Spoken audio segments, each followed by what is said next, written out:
So now it's really time to get started with Flutter and learn all about its details. We're pretty much done getting started. In the next course module, we'll dive into all the important basics of Flutter, and you will learn all about how Flutter works, the core widgets there, how you build user interfaces with the widgets, and so on. So that will be a crucial module, of course.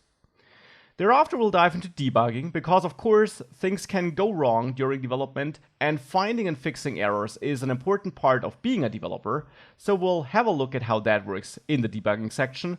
Before we then have a section where we dive deeper into the basics, if you will, dive deeper into available widgets, into how to style and customize your widgets, how to add more logic to your application, and in general, build more realistic applications. Now, it is worth mentioning that all of these concepts are not just taught in boring theory, but that we build full apps, and not just one app throughout the entire course, but we do have an app for the basics section, we do have a different app for the more widget section, and throughout the course we'll have a couple of applications, some apps only for one section, some apps which are used by multiple sections to show different concepts. This also gives you the advantage that if you come back to the course after a while, or you want to skip certain sections, you don't miss a large chunk of a project we're working on. Instead, many sections have their own projects, and therefore it's easier to get into them. Now, after having a closer look at styling and building more realistic widgets, you will also learn how to build responsive and adaptive user interfaces. Responsive simply means that you have user interfaces that look good on different device sizes. Adaptive means that your user interface adapts to the underlying platform, so to Android or iOS, and for example renders different widgets or a different layout if you want to. After that, you'll have a solid understanding of the core foundations of Flutter, of the fundamentals if you want to call it like that. And therefore we'll then dig deeper into the internals. We'll have a look at how Flutter and its widgets work internally, how the app is re-rendered when something changes, and how you can optimize your code to improve the performance and improve how your app works. With that out of the way, it's time for a new app and a brand new topic: navigation in multiple screens.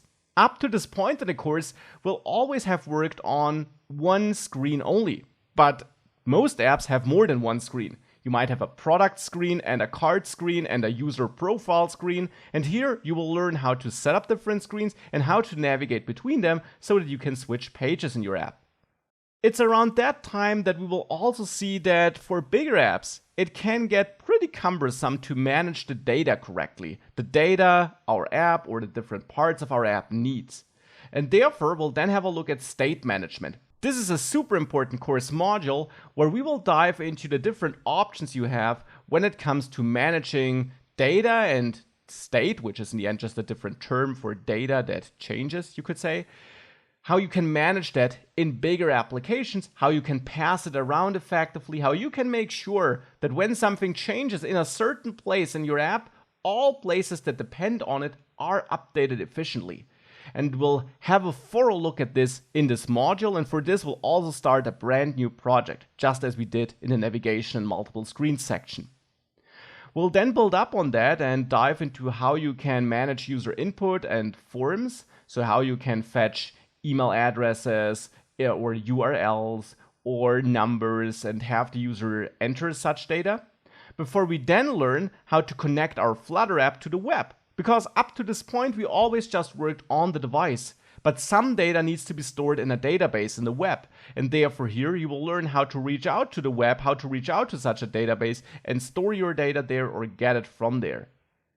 Now, most applications also need some form of authentication, and therefore it's then time to dive into user authentication and learn how you can log users in, sign them up, log them out, and manage their session across the lifetime of your app. Really important for many applications, of course.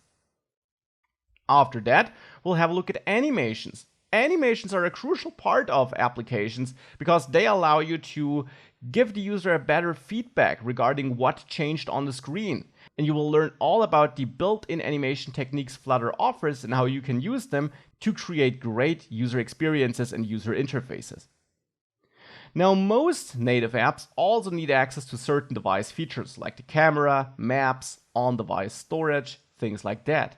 And therefore, this is also something we'll have a thorough look at in this module then. We'll again build a brand new application for this module here, and you will learn how to use the device camera, take an image, store that image, how to store it on the device, and also how to use Google Maps or get the user's location.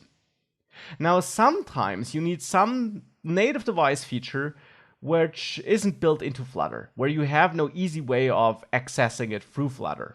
Now, for camera and maps that is built in, but maybe you have some use case where it's not built in.